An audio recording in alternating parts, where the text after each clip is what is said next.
আল্লাহর নবীর দরজার সামনে যায় যেই মাত্র নক করে, নবীজির আম্মা ভিতর থেকে বলেন, হ আমার সন্তান আছে, তোমরা নিবানি?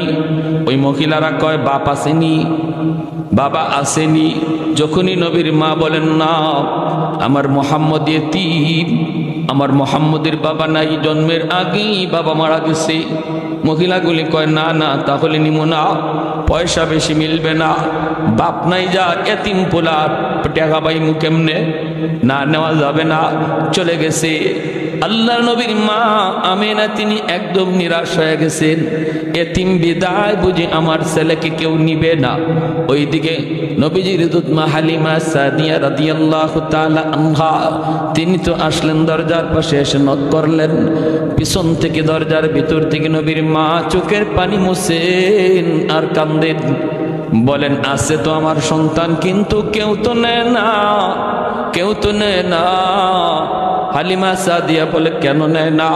কয়, এতিম বাবা নাই, এজন্য কেউ নিতে চায় না। তুমি কি আমার সন্তানটারে নিবা নাকি? হালিমা সাদিয়া তখন বলেন, মা গো দরজা খোলা, আর তোমার মানিকের চেহারা আমাকে এক নজর দেখাও। কপাল খুলে গেল হালিমা সাদিয়ার, ঠিক কিনা জোরে বলেন?